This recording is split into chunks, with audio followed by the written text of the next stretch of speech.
Hello students, welcome to talking text books Kota live. हम आप लोगों के लिए लेकर के आए हैं एक फ्रेशली प्रिपेयर्ड कोर्स बाय प्रशांत जैन सर, जो कि होने वाला है PRMO 2021। This course is having a special feature that all the lectures taught during this course will be aligned with the book Pathfinder for PRMO Pre-Regional Mathematics Olympiad, which is obviously written by Prashant Jain sir. And this book is also helpful for the NACJS as well as the KVPY aspirants. All what you have to do is you need to visit our website, which is Talking Textbooks का official website www.talkingtextbooks.in। वहां PRMO plans and packages section के अंदर आपको इस तरीके के कुछ packages नजर आने वाले हैं। बाय नाउ आइकन पे जैसे ही आप लोग क्लिक करते हैं, you will be redirected towards the payment gateway option, जहां पर आप लोगों को AK लाइव कोड यूज करके 30% स्ट्रेट अवे डिस्काउंट मिल जाएगा हर सिंगल पैकेज के ऊपर। Right, what you need to do is you need to click on the buy package icon and you will be redirected towards the payment gateway, जहां पर credit card, debit card and net banking जैसे 3 बहुत ही बढ़िया options हमने आपके लिए available करवा रखे हैं। तीनों ऑप्शंस में से जो ऑप्शन आप लोगों के लिए कंफर्टेबल हो उसको चूज कीजिए और हमारे पैकेज को अपना बना लीजिए। For now we are going to start with the lecture of Prashant Jain sir. Thank you everyone. Hello students, welcome to the PRMO crash course. Guys, आज हम लोग प्रोग्रेशन स्टार्ट करने वाले हैं। और यार, प्रोग्रेशंस के अंदर एक बहुत ही इंपॉर्टेंट एस्पेक्ट होता है, सबसे पहले अंडरस्टैंड कर पाना कि वो कौन सा पैटर्न होता है जो बेसिकली प्रोग्रेशन बनता है, और फिर उसकी nth टर्म लिखना। ये दो चीजें दोस्तों बहुत ज्यादा इंपॉर्टेंट होती है। राइट, चलिए सो आज जल्दी से हम लोग स्टार्ट करते हैं विदाउट एनी डिले। तो दोस्तों, मैं पहले आप लोग को डिफरेंस बताऊंगा 3 चीजों में। ठीक है, हम लोग 3 तरह की चीजें पढ़ते हैं। एक होती है सीक्वेंस, एक होती है सीरीज, और एक होती है प्रोग्रेशंस। राइट गाइस, तो सीक्वेंस क्या होती है? A meaningful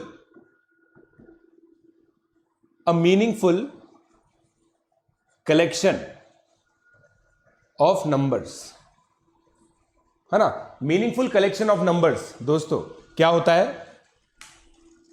meaningful collection of numbers sequence होता है। ठीक है, if nth term of this meaningful collection can be represented by an algebraic expression,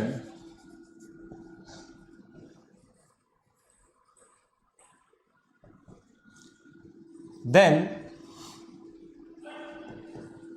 it is called progression। Right, अब इन दोनों का मतलब पहले समझते हैं दोस्तों, 1 और 3rd का। राइट, जैसे मान लो मैंने आप लोगों के सामने कलेक्शन लिख दिया 2 3 5 7 11 13। अब आप लोगों को दिख रहा है कि सर ये कलेक्शन तो प्राइम नंबर्स का है। राइट, आप लोग दोस्तों बिल्कुल क्लियर तरीके से देख पा रहे हैं कि ये जो कलेक्शन है वो प्राइम नंबर्स का है। और ये पैटर्न देखकर आप अगला टर्म बता सकते हैं। राइट, 17 होगा, उसका अगला बता सकते हैं। राइट, बट आप इसकी अगर मैं पूछूं 100 टर्म बता सकते नहीं, आपको काउंट करना पड़ेगा, लिटरली एक एक करके काउंट करना पड़ेगा, फिर 100 टर्म आएगी। तो यार, ये मीनिंगफुल कलेक्शन तो है मगर ये प्रोग्रेशन नहीं है। प्रोग्रेशन में क्या होता है? जहां पे आप nth टर्म लिख पाते हो। देखना दोस्तों, ये क्या है? 3 5 7 9 11 सो ऑन। अब देखो, ये ऑड नंबर से स्टार्टिंग फ्रॉम 3। पहली टर्म 3 है, सेकंड टर्म 5 है, n की वैल्यू 1 2 3 ऐसे करके डाल दो। राइट, अब दोस्तों अगर कोई मुझसे बोलेगा ना इसकी 100 टर्म बताओ, मैं लिख दूंगा ना यार। राइट, सिंपली n की वैल्यू मैं 100 से रिप्लेस करूंगा। तो हर सीक्वेंस प्रोग्रेशन नहीं होती है, बट हर प्रोग्रेशन सीक्वेंस होती है। समझेगा आप मेरी बात? हर प्रोग्रेशन गाइस सीक्वेंस होती है। सीरीज क्या होती है? अगर कोई भी सीक्वेंस है उसको आप इस तरह से ऐड करके लिखते हो तो ये दोस्तों क्या हो जाती है? सीरीज। ये सीरीज होती है। तो ये तो टर्मिनोलॉजी हो गई आपकी। सीक्वेंस, सीरीज और प्रोग्रेशन क्या होता है? Right guys?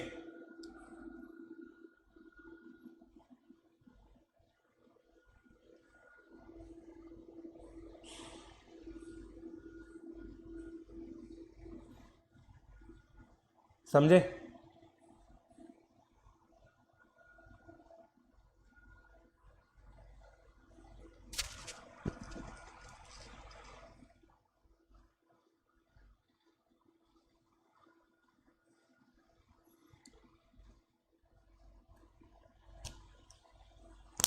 अब देखो, अब जो दोस्तों आज का जो मुद्दा है ना उसको देखते हैं। ठीक है, आज का जो मुद्दा है दोस्तों उसको हम लोग देखते हैं। nth term of progression basically क्या होती है, nth टर्म ऑफ प्रोग्रेशन क्या होती है, राइट? सो दोस्तों सबसे पहले हम लोग डिफाइन करते हैं अरिथमेटिक प्रोग्रेशन। अरिथमेटिक प्रोग्रेशन या अरिथमेटिक सीक्वेंस, दोनों चीजें इसको बोलते हैं। इसकी डेफिनेशन क्या है? अगर मान लीजिए कोई ऐसी प्रोग्रेशन है जिसके अंदर हर कंसेक्यूटिव टर्म का डिफरेंस सेम है। अब देखो, अगर तुम इन दोनों के बीच में डिफरेंस करोगे, प्लस डी करने पे ही आ रहा है, प्लस डी करने पे ही आएगा, राइट? ये मेरे बच्चों फर्स्ट टर्म क्या होती है? इसको देखो, इसको इस तरह से लिखते हैं ना, ये है फर्स्ट टर्म, ए है। सेकेंड टर्म क्या है? A plus D. nth term क्या है? A plus N minus one into D. बिल्कुल पैटर्न से देखा मैंने, देखो कैसे भाई, सेकेंड टर्म में एक बार डी आ रहा है, थर्ड टर्म में 2 बार डी आ रहा है, तो nth टर्म में n माइनस वन बार डी आएगा। बिल्कुल सिंपल लॉजिक है, राइट? फिर tn minus one is equal to D guys, right? Is equal to D, ये हो जाता है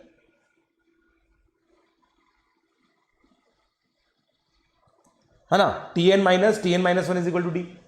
अब एक और देखो, अलग अलग ऑब्जर्वेशन करेंगे इसके बारे में, ठीक है? अब फॉर एग्जांपल अगर मान लो कोई मुझसे ये पूछे 3, 5, 7, 9, 11।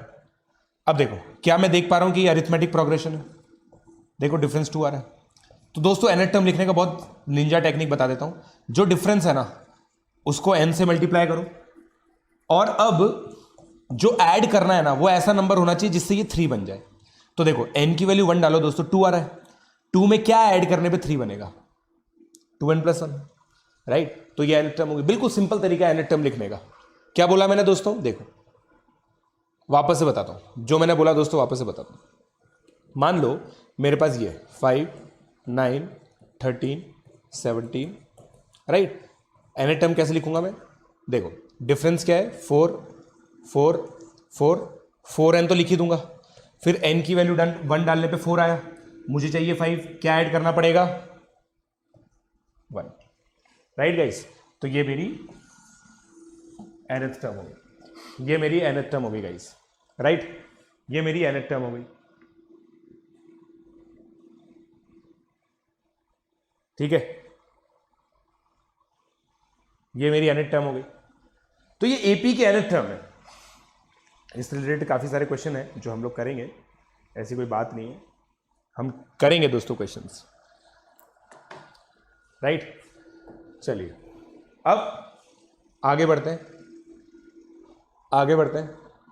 ठीक है? अब आप पैटर्न देखिएगा, ठीक है? मैं कुछ आपको क्वेश्चन दे रहा हूं। Find first 5 terms of following progressions, ठीक है ना?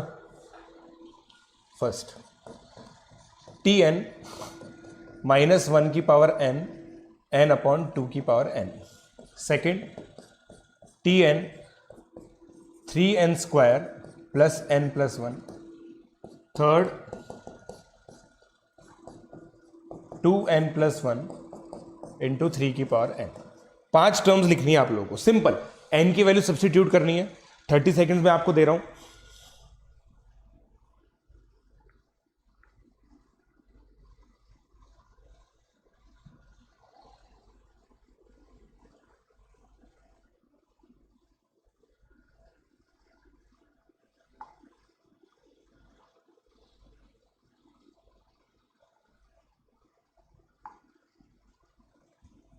बताओ।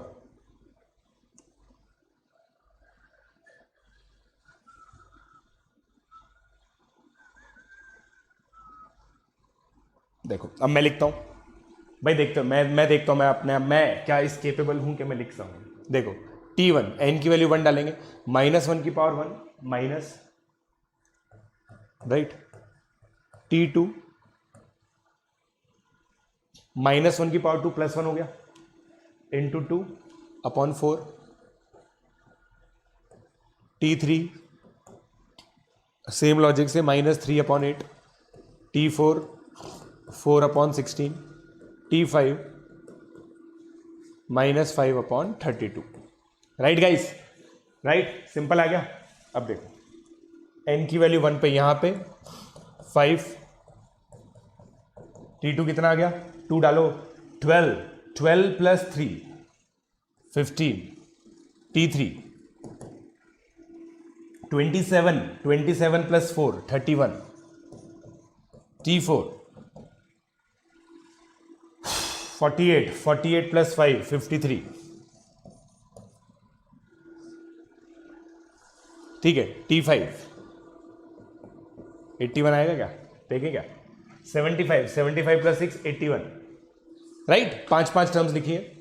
फिर ये देखो T1 3 into 3 9, T2 5 into 3 square that is 9 45, T3 7 into 27, 27 into 7 शायद 189 होता है, T4 81 into 9 that is 729, T5 11 into 243, so I am just keeping it as 11 into 243, right. तो ये देखो दोस्तों प्रोग्रेशन लिखना होता है ना। तो ये चीज हो गई।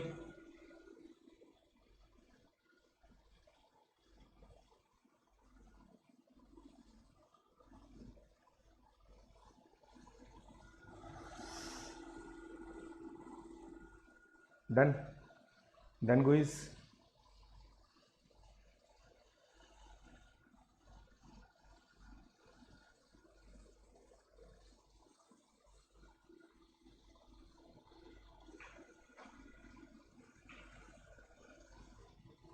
चलिए अब देखो, अब कुछ एपी के क्वेश्चंस करते हैं, है ना। अब जैसे देखो nth टर्म लिखना तो हम लोग को आ ही गया, ठीक है। अब राइटिंग nth टर्म दोस्तों अपने आप में पता है एक आर्ट है, अपने आप में एक आर्ट है, ठीक है। और यहां पे हम रिकरेंस रिलेशन के बारे में भी बात करेंगे, ठीक है। अब जैसे ये क्वेश्चन है दोस्तों, if T1 is equal to 1, T2 is equal to 1, Tn is equal to Tn minus 1 plus Tn plus 1, sorry, Tn minus 2, then for n greater than equal to 3, then find T11। मान लीजिए ये दे रखा है T11 हम लोगों को दे रखा है, राइट गाइस, T11 हम लोगों को दे रखा है। बताइए कैसे करेंगे इसको हम लोग।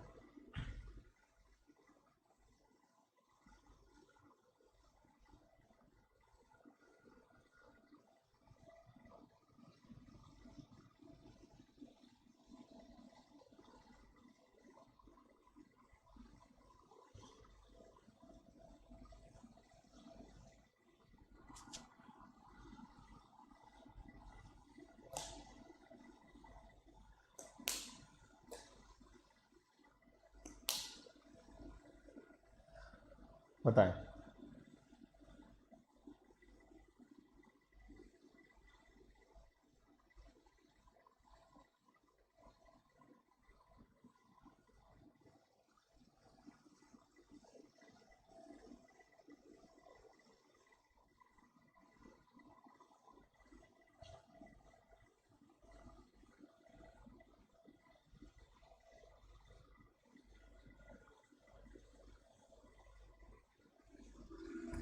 अब देखो बहुत सिंपल है, क्या करना है, पैटर्न फॉलो करना है। T3 क्या होगा 1 प्लस 1 2, T4 क्या होगा T2 plus T3 that is 2 plus 1 3। अब देखो कैसे फॉलो करूंगा मैं, देखना 1 + 1 पिछले दो का सम है। यह है दोस्तों फिबोनाची सीरीज। क्या है मेरे बच्चों? Fibonacci series.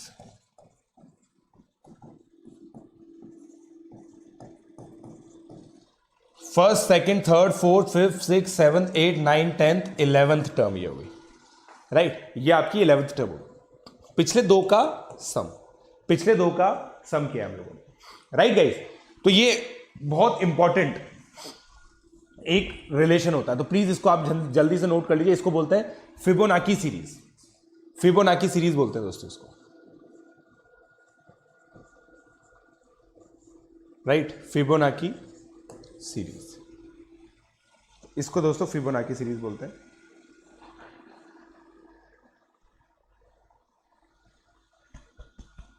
चलिए, तो अब आगे बढ़ा जाए। अब देखो इसको थोड़ा सा और एक्सप्लोर करते हैं nth टर्म के अंदर, है ना। और ये दोस्तों इस तरह का रिलेशन होता है ना, इसको बोलते हैं हम लोग रिकरेंस रिलेशन। क्या बोलते हैं मेरे बच्चों? Recurrence relation. रिकरेंस रिलेशन मतलब क्या होता है? If nth term is dependent on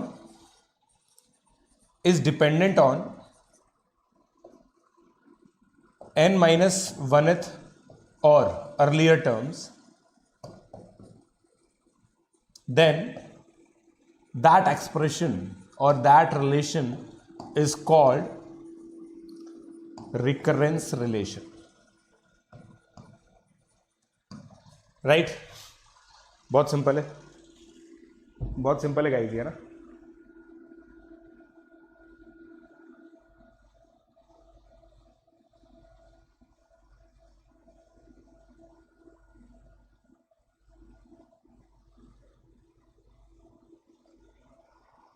है ना, तो ये रिकरेंस रिलेशन का क्वेश्चन है। अब मैं आपको देखो दोस्तों कुछ बताओ,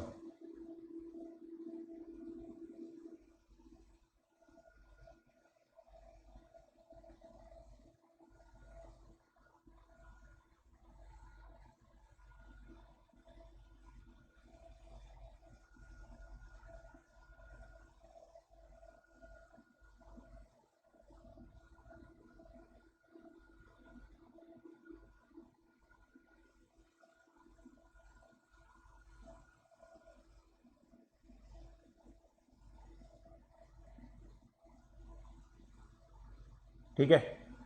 चलो अब देखो इसको क्वेश्चन करते हैं, है ना। अब एक क्वेश्चन करते हैं दोस्तों।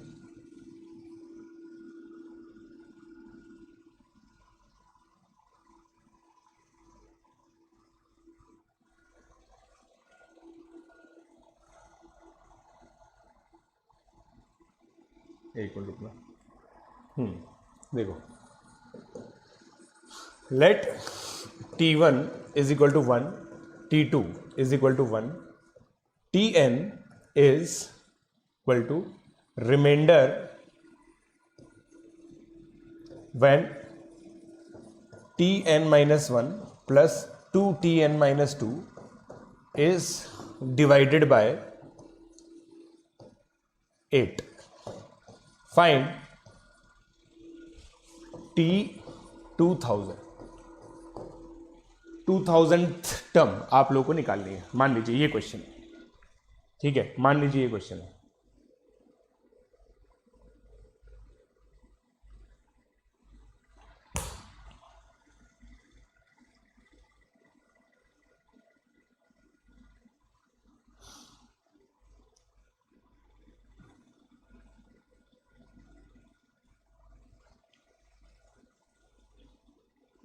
हो गया? इस क्वेश्चन को करने की कोशिश कीजिए आप।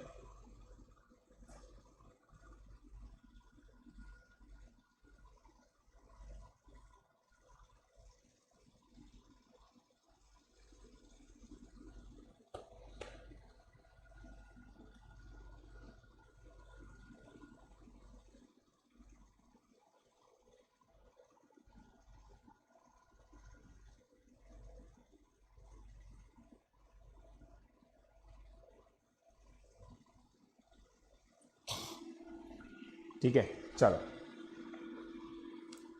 अब देखो मैं आपको देखो इसके अंदर क्या होता है दोस्तों, सिंपल प्रोसेस है, लिखना है ना। अब देखो मैं आप लोगों को बताता हूं, T1 is equal to 1, T2 is equal to 1, T3 क्या होगा 1 प्लस 2, है ना, यही हो जाएगा। क्योंकि देखो 3 को 8 से डिवाइड करोगे तो 3 रिमाइंडर आएगा। T4 3 प्लस 2 5, क्या कर रहा हूं मैं, देखो ये 5 क्या है, 3 प्लस 2 इंटू 1 5 हो गया, ठीक है, इसका रिमाइंडर भी 5 आएगा। T5 मगर दोस्तों देखो क्या आएगा, T5 देखो बात, T5 क्या है 5 प्लस 2 इंटू 3, ठीक है, इसको बोलते हैं मॉड 8। मॉड 8 मतलब दोस्तों रिमाइंडर निकालना है। तो अगर आप देखोगे ना 3 आएगा, 11 मॉड 8 मतलब 11 को 8 से डिवाइड करेंगे तो 3 रिमाइंडर आएगा, ठीक है। T6 T5 plus 2T4 mod 8 कितना हो गया दोस्तों ये, T5 मेरा क्या है 3, T4 कितना है मेरा 5 10 मॉड 8 कितना हो गया 13, तो भाई T6 5 आ गया। अब देखो दोस्तों खास बात, देखो भाई देखो आपका जो nth टर्म है ना वो इन दोनों पे डिपेंड कर रहा है। अब आपका प्रोग्रेशन देखो क्या बना, 1 1 3 5 3 5, तो देखो ये 3 5 3 5 3 5 रिपीट कर रहा है क्या बार बार, तो आगे भी पैटर्न यही रहेगा। तो T 2000 क्या होगा, देखो ये इवन प्लेसेस पे 5 आ रहा है, तो ये T 2000 कितना हो गया मेरे बच्चों 5, ये हो गया। इस तरह के क्वेश्चन दोस्तों आते हैं, इस तरह के क्वेश्चन दोस्तों आते हैं, राइट। इसमें थोड़ा सा लिख के पैटर्न देखना होता है, थोड़ा थोड़ा लिख के पैटर्न देखना होता है, राइट गाइस। आई होप आप लोगों को समझ में आ रही है कहानी, ठीक है। अब देखो जो हार्डकोर क्वेश्चन आता है ना एपी जीपी के, वो मतलब जो जेई के आते हैं और जो प्री आरएमओ के आते हैं काफी अलग होते हैं, राइट। तो हम लोग दोस्तों जीपी के और एपी के क्वेश्चन जो होते हैं ना जो प्री आरएमओ के रेलेवेंट है वही करेंगे यहां पे, है ना। तो ये हो गया एक तो रिकरेंस रिलेशन से रिलेटेड, ठीक है। अब अपन एक काम करते हैं, एक क्वेश्चन लिखते हैं, late A1 A2 AN B1 B2 BN be non-decreasing sequences of non-negative integers such that an is equal to an minus 1 plus an minus 2, है ना, bn is equal to bn minus 1 plus bn minus 2 if a8 is equal to b8 is equal to 104, find sum a1 plus b1। कोशिश कीजिए आप इसको करने की, इसको analyse कीजिए कैसे करेंगे आप लोग।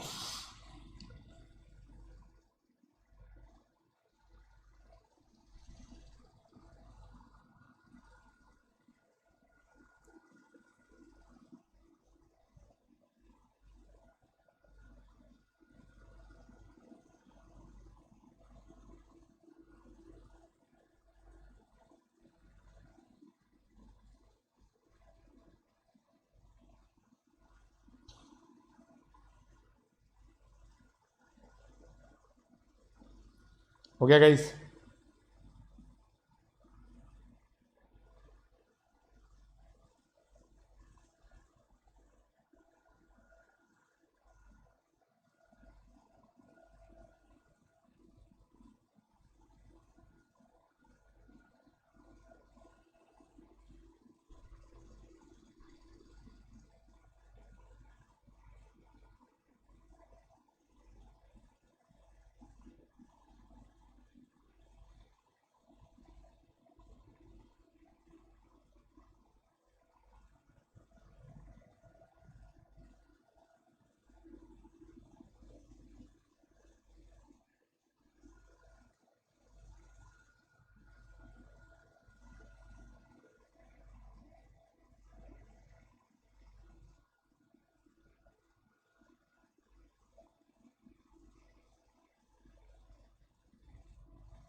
अब देखो, मैं आप लोगों के लिए करता हूं दोस्तों इस क्वेश्चन को, है ना, मैं इस क्वेश्चन को आप लोगों के लिए करता हूं।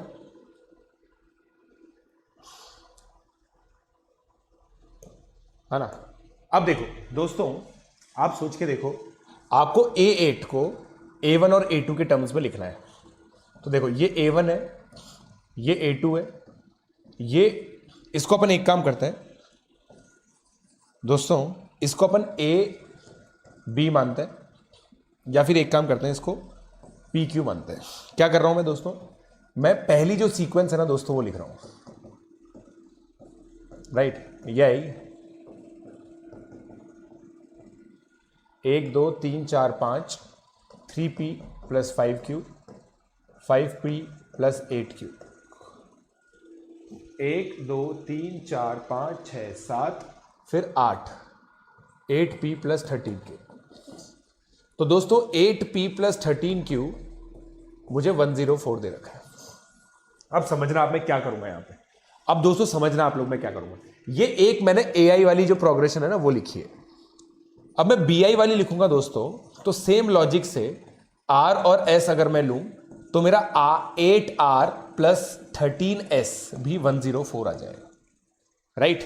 ये चीज समझे आप। अब देखो, अब मजेदार बात, 8 times P + 13 times Q = 8 times R + 13 times S। ये एक इंफॉर्मेशन है। उसके बाद ये नॉन डिक्रीजिंग है दोस्तों, इसका मतलब ये आएगा, राइट। ये आपको समझना पड़ेगा, ये आपको समझना पड़ेगा। अब देखो, 8 times P - R = 13 times S - Q। ऐसे लिख सकता हूं मैं इसको, देख लो।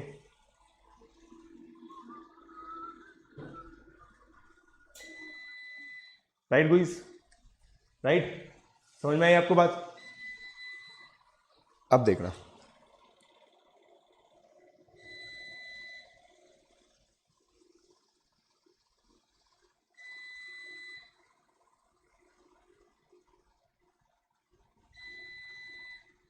चलिए। अब मैं ये कह सकता हूं, देखो ये इंटीजर है, ये इंटीजर है। 8 divides S - Q and 13 divides P - R। ठीक है। अब मैं मिनिमम वैल्यू निकालने की कोशिश करता हूं। देखो अब पूरा एनालिटिकल रह गया क्वेश्चन। देखो, S R से बड़ा है, ठीक है, और P Q से छोटा है, और यहां पे देखो P - R आ रहा है, ठीक है। तो मेरे बच्चों, मैं क्या करूंगा यहां पे ध्यान से देखना, मैं एक ऐसी सीक्वेंस बनाऊंगा सच दैट आप लोगों का काम आसान हो जाए। कैसे बनाऊंगा देखना, मैं R को एक काम करता हूं, 0 लेता हूं, P को 13 लेता हूं, तो देखो मेरा ये कितना आ जाएगा, 13, ये 0, ये 0, ये 13, ठीक है। यहां पे 13 आ गया, 13 से 13 कैंसिल, S - Q फिर मेरा 8 हो जाएगा। Q को दोस्तों मैं फिर से 13 ले लेता हूं, और S को 21 ले लेता हूं। समझे क्या मैंने क्या किया दोस्तों, मेरे बच्चों, मैं S को 21 ले रहा हूं, Q को 13 ले रहा हूं, R को 0 ले रहा हूं, P को 13 ले रहा हूं, ठीक है। तो ये मैंने किया। अब ये वैलिड सिलेक्शन क्यों है, क्योंकि ये सारी कंडीशन सेटिस्फाई कर रहा है। R है, बिल्कुल है। P <= Q है, बिल्कुल है, राइट। अब देखना, अब मैं प्रोग्रेशंस लिखता हूं। भाई P और Q को तो मैंने 13 ले लिया, 13 13 26 39 65 104, बट ये छठी टर्म में बराबर हो गया। हमें 8वीं टर्म इक्वल करनी थी, हमें 8वीं टर्म इक्वल करनी थी, राइट। चलो कोई बात नहीं, अभी देखते हैं, ठीक है। और यहां पे देखो मैंने क्या लिया, 21, 0 और 21, 0 21 21 42 63 105, यहां पे गड़बड़ हो गई है, राइट। अब अपन क्या करते हैं, कुछ और वैलिड सिलेक्शन लेने की कोशिश करते हैं। कुछ और वैलिड सिलेक्शन लेने के लिए हम लोग क्या कर सकते हैं दोस्तों, हम लोग क्या कर सकते हैं, हाँ देखो, अगर मैं दोस्तों Q सबसे बड़ा है, R को ही मैं सबसे छोटा ले सकता था, इनफैक्ट R को ही मैं सबसे छोटा ले सकता, तो मैंने R को सबसे छोटा लिया भी सही, बट हमारा आंसर नहीं आया। इसका मतलब दोस्तों ये जो कंडीशन है ना, ये सेटिस्फाई नहीं होगी। It's an absurd condition, absurd condition, like this is not possible, वरना आपका ये चीज बैठ जाती। एक्चुअल जो क्वेश्चन था ना, मेरे को चेक करना पड़ेगा, एक्चुअल जो क्वेश्चन है उसमें शायद 7 है, है ना। ये जो दे रखा है ना यहाँ पे दोस्तों, ये मैंने गड़बड़ ले लिया। A7 equal to B7 equal to 104, A7 equal to B7 equal to 104 है। अब इसको सॉल्व करते हैं, अपॉलॉजीज फ्रॉम माई साइड। तो देखिए आपकी 7th टर्म ये आएगी 5p + 8q, ठीक है। तो मैं इसको पूरे को डिलीट कर देता हूं पहले तो, ठीक है। सब कुछ भूल जाइए आप लोग दोस्तों, सिंपल। आपको क्या चीज ध्यान रखनी है कि भाई मैंने p और q टर्म मानी है, ये एक सीक्वेंस है मेरी, 2q + p, 2p + 3q, 5 6 7, right. तो मेरे बच्चों 5p + 8q is equal to 5r, अब आएगा answer 8s is equal to 104, right. हमें 104 भी तो वैलिड कराना है। अब मेरे बच्चों वापस सेम लॉजिक से आ गया, और क्या दे रखा है हमें, p < q है, r < s है। फिर r को 0 माना, r को 0, p को 8, q को 8, s को, q को 8, s को क्या मान लिया हमने। फिर अब देखो ये 8 है, 8 से 8 कैंसिल हो गया, तो s को 13 है ना। अब ये माना है मैंने। अब देखते हैं अपन लोग, अब इसको रिकंस्ट्रक्ट करते हैं दोस्तों। देखिए 8 8 16 24, अब मेरे को लग रहा है सही आएगा आंसर 40 64 104। 1 2 3 4 5 6 7, 7th टर्म 104 आ गई। 0 13 13 26 39 65 104, डन हो गया गाइस, हो गया गाइस, राइट। तो अब हमसे क्या पूछा था, A1 + B1, तो वैल्यू कितनी आ गई 8। ये काफी अच्छा क्वेश्चन है दोस्तों। ये एक पोटेंशियली प्री आरएमओ का 2 मार्कर तो है ही सही, एटलीस्ट 3 मार्कर भी हो सकता है, क्योंकि इसमें क्या प्रॉपर हिट एंड ट्रायल है, नंबर थ्योरी भी इन्वॉल्व है, राइट गाइस।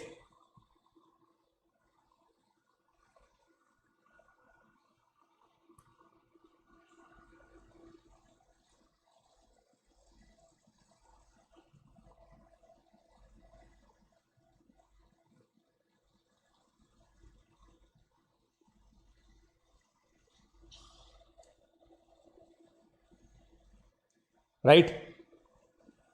ये देखो बहुत अमेजिंग क्वेश्चन है रिकरेंस रिलेशन का।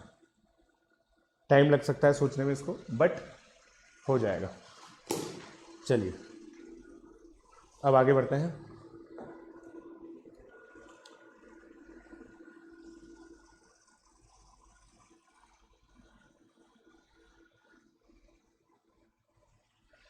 चलिए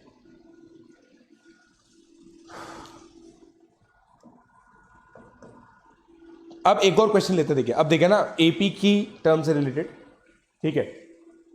late 3 numbers in AP be roots of equation t cube minus pt square plus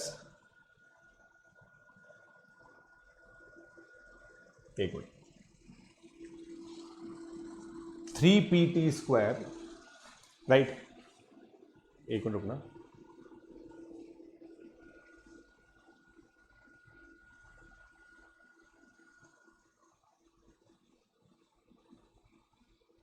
सही है। 3pt square plus -2p square plus pt p square t plus p cube equal to 0। नहीं, इसको एक काम करते हैं, प्लस 729 इक्वल टू 0, ठीक है ना। ये मुझे दे रखा है, फाइंड वैल्यू ऑफ p। अब जैसे इसको कर रहे हैं, देखिए अब इसमें क्या है बहुत simple question, theory of equation और सीक्वेंस एंड सीरीज थोड़ा सा मिक्स्ड है इसके अंदर। आप लोग इस क्वेश्चन को करने की कोशिश कीजिए।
हो गया।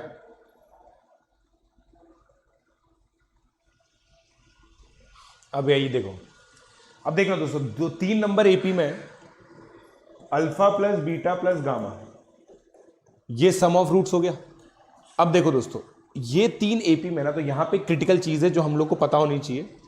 देखो, इसको मैं A plus D, A plus 2d लिख सकता हूं, तो इससे A plus D is equal to P आ गया। इनफैक्ट ये क्रिटिकल ऑब्जर्वेशन है कि अगर A B C are in AP, then 2b is equal to A plus C. क्यों भाई? क्योंकि b minus A is equal to C minus B होगा, कॉमन डिफरेंस, यही तो बात होती है। ठीक है, और हम इसीलिए बोलते हैं कि भाई a minus D, A plus D, these are 3 numbers which are in AP. इस तरह से हम लोग अज्यूम कर सकते हैं एपी की nth टर्म्स, राइट। तो इसका मतलब देखो दोस्तों, भाई मेरा एक रूट p ही आ गया, p आ गया तो उसको पुट कर दो, p cube minus 3p cube plus p cube plus 729 equal to 0। कितना आ गया? p cube is equal to 729, p is equal to 9, right guys. p is equal to 9, p की वैल्यू 9 आ गई। और रूट्स क्या आएंगे आपके? मेरे हिसाब से सारे तीनों रूट्स इक्वली आ जाएंगे, एक रूट 9 आ जाएगा मतलब।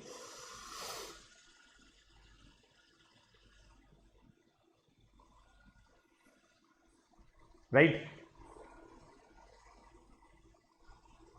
तो ये है दोस्तों कहानी nth रूट की, राइट। अब सेम चीज हम लोग जीपी, एक और प्रोग्रेशन होती है जिसको हम लोग क्या बोलते हैं? Geometric progression, right. Geometric progression, अब ज्योमेट्रिक प्रोग्रेशन क्या होती है दोस्तों? बहुत सिंपल है भाई, अब पिछले नंबर में r मल्टीप्लाई करते जाओ, राइट। तो इसकी nth टर्म भी क्या हो जाती है दोस्तों? a r की पावर n माइनस 1। ठीक है, फॉर एग्जाम्पल 1 2 4 8 16, पिछले वाले में 2 मल्टीप्लाई करते जाओ, tn अपॉन tn माइनस 1 दोस्तों क्या हो जाता है? Common ratio. ठीक है, और if A B C are in GP, तो हम लोग क्या बोलते हैं दोस्तों? B square equal to A C. जैसे हमने एपी के लिए 2b equal to A plus C बोला, जीपी के लिए हम लोग बोलते हैं B square equal to B square equal to A C, right. अब दो चीजें इंपॉर्टेंट है दोस्तों, देखो, T I into T J is equal to T P into T Q if I plus J is equal to P plus Q in a GP. ये एक बहुत important चीज है। कैसे आया है? देखो भाई, टी आई क्या हो जाएगा? ए आर की power I minus 1, T J कितना हो जाएगा? ए आर की power J minus 1, T I into T J कितना हो जाएगा? ए स्क्वायर आर की power I plus J minus 1। लेम्स लॉजिक से T P into T Q कितना हो जाएगा? A square into R P plus Q minus 1। Equate कर दो, ए स्क्वायर से ए स्क्वायर कैंसिल हो जाएगा, आर की power I plus J is equal to R की power P plus Q.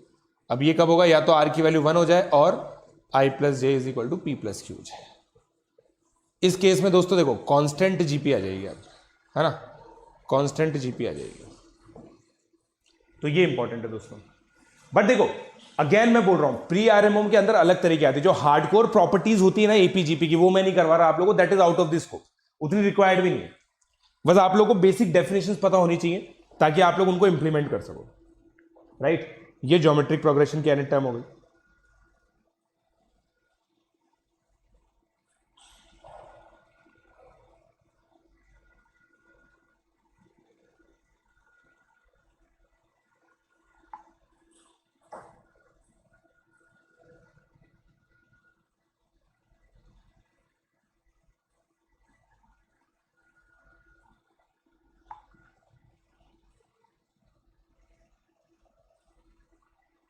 Done.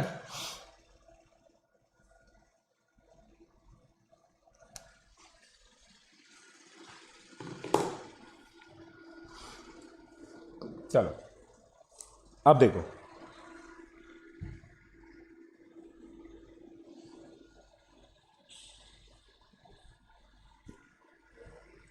अब क्या करेंगे हम लोग? अब अपन थोड़ा दिमाग लगाते हैं। अब एक नई प्रोग्रेशन बताते हैं जो है हार्मोनिक प्रोग्रेशन। हार्मोनिक प्रोग्रेशन भी दोस्तों बहुत आती है और ये भी बहुत सिंपल है। देखो A1, A2, AN are said to be in HP if 1 by A1, 1 by AN are in AP। तो इसका अस्तित्व दोस्तों बिल्कुल इतना सही है, इसका अस्तित्व बिल्कुल इतना सही है दोस्तों कि पहली स्टेप ही इसके क्वेश्चन को सॉल्व करने वाली ये होती है कि भाई ये एपी में, राइट। तो इसमें जो सबसे इंपॉर्टेंट नोट करने वाली बात है ना कुल मिला के, जो हमारे लिए इंपॉर्टेंट है वो ये है, if A B C are in HP then, देखो अगर ये एचपी में तो ये चीज वैलिड होती है, क्योंकि भाई अब ये क्या है, देखो एपी वाली कंडीशन है ना एक्चुअली यार। तो क्या किया हमने, 1 बाय ए 1 बाय बी 1 बाय सी एपी में होगा तो ये होगा, राइट। तो इससे क्या आ जाता है, ये हो जाता है, राइट। 2AC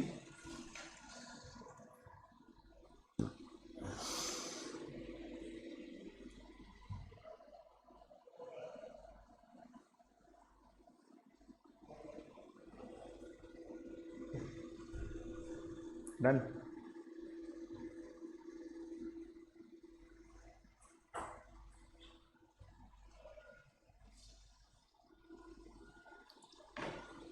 चलिए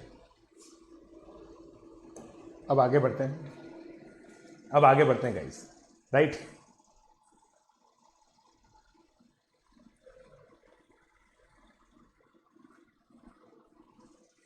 है ना। अब इसमें देखो एक सिंपल क्वेश्चन करते हैं, बहुत सिंपल क्वेश्चन है, राइट। वो ये है कि इफ 2A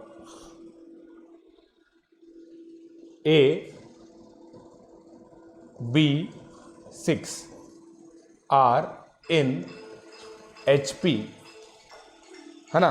आपको ये दे रखा है दोस्तों, एक मिनट, ये HP में दे रखे हैं, then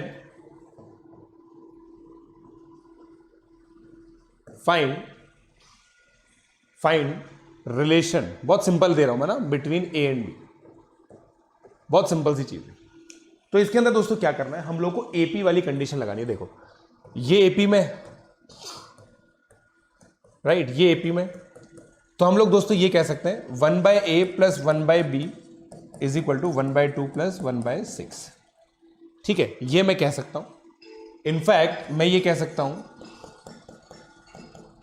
1 bye 3, sorry 2 bye 3, right. इसको मैं इस तरह से लिख सकता हूं, इसको मैं इस तरह से लिख सकता हूं, और मैं इनफैक्ट ये बोल सकता हूं A B is equal to, ओहो एक मिनट, 2AB is equal to 3 times A plus B, right. अब इसमें क्वेश्चन कैसे बन सकता है, मान लो कोई मुझे बोल दे कि भाई A B belongs to integer है, क्या ऐसा कोई कंडीशन हो सकता है, ये पूछा है हमसे, मान लो। तो हम क्या करेंगे दोस्तों, 2AB इसको लिख देंगे minus 3A minus 3B, right, equal to 0। और फिर 2 से डिवाइड कर देंगे, देखना क्या करूंगा मैं, देखना मैं क्या करूंगा, मजा आएगा आपको पक्का। फिर plus 9 by 4 is equal to 9 by 4 लिख सकता हूं मैं इसको, राइट। अब इसको दोस्तों मैं फैक्टराइज करूंगा ना, तो ये हो जाएगा A minus 3 by 2 B minus 3 by 2 is equal to 9 by 4, या फिर 2A minus 3 into 2B minus 3 is equal to 9, right. अब ये क्या हो सकता है, देखो या तो A का वैल्यू 2 हो जाए, B का वैल्यू 6 हो जाए, तब ये वैलिड हो जाएगा, और या फिर A equal to B equal to 3 हो जाए, A equal to B equal to 3 हो जाएगा, राइट गाइस। तो ये एक कंडीशन है जो हम लोगों को ध्यान में रखनी है, ठीक है। बट ये तब मैंने पता है क्या सॉल्व किया है, केवल इसको सॉल्व किया है। यहां पे एक और कैच है, और जिस वजह से ये दोनों ही रिजेक्ट हो जाएंगे, ये दोनों ही रिजेक्ट हो जाएंगे। वो क्या है भाई, ये एचपी में दे रखे हैं, ये एचपी में दे रखे हैं, तो मैं ए को तो डायरेक्टली निकाल सकता हूं, 1/a minus 1/2 is equal to, actually देखो ये कॉमन डिफरेंस है, ठीक है, 1 2 3, ये 3 इंटू दिस होगा,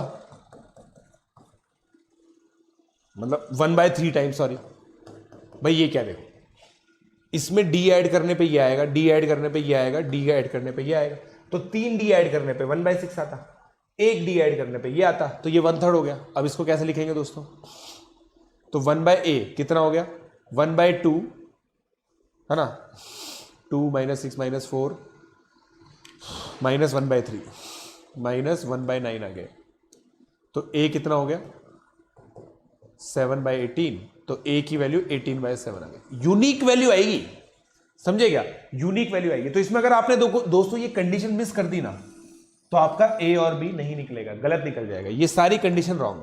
ये सॉल्यूशन कब वैलिड होते हैं दोस्तों, जब केवल ये कंडीशन दे रखी होती है, केवल ये कंडीशन दे रखी होती है, राइट। बट ये क्योंकि एचपी में है ना, हम यूनिकली a और b को निकाल सकते हैं, राइट गाइस। तो ये चीज एक बहुत इंपॉर्टेंट चीज है जो आप लोगों को लिखनी चाहिए, बता भी दी मैंने आपको, है ना।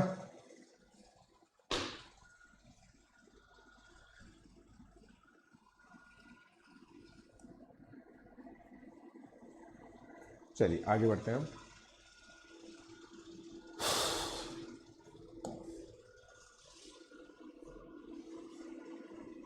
अब आगे बढ़ते हैं,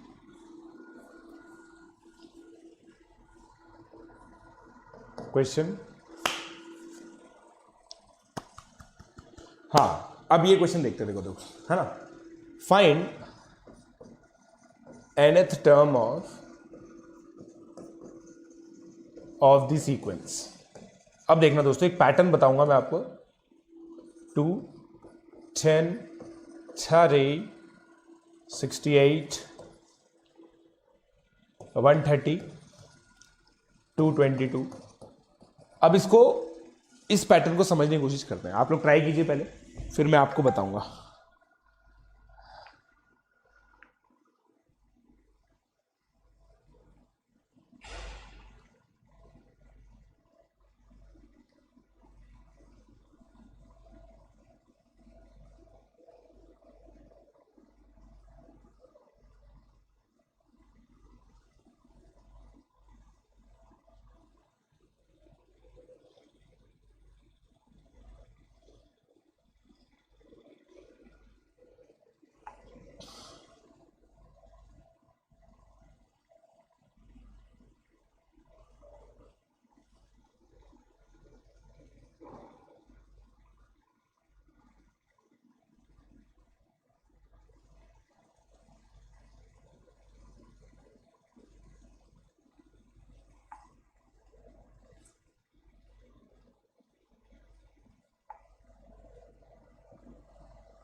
चलिए अब देखो, मैं आपको पैटर्न दिखा दूं। देखो ये डिफरेंस 8 आ रहा है, ये डिफरेंस 20 आ रहा है, ये डिफरेंस 38 आ रहा है, ये डिफरेंस 62 आ रहा है, ये डिफरेंस 92 आ रहा है, ये डिफरेंस 12 आ रहा है, ये डिफरेंस 18 आ रहा है, ये डिफरेंस 24 आ रहा है, ये डिफरेंस 30 आ रहा है, ये डिफरेंस 6 आ रहा है, ये डिफरेंस 6 आ रहा है, ये डिफरेंस 6 आ रहा है, राइट।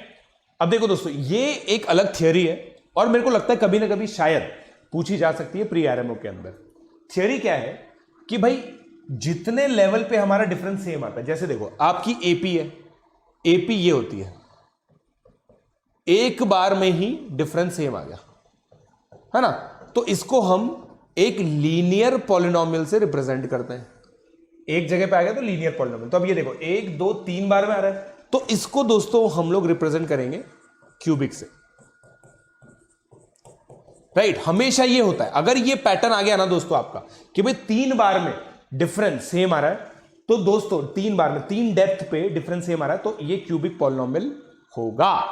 और अगर आप देखो, अब n की वैल्यू 1 डालो, n की वैल्यू 1 डालोगे तो आपका ये आ गया, n का वैल्यू 2 डालोगे तो आपका 10 आ गया, n का वैल्यू 3 डालोगे 30 आ गया, n का वैल्यू 4 डालोगे,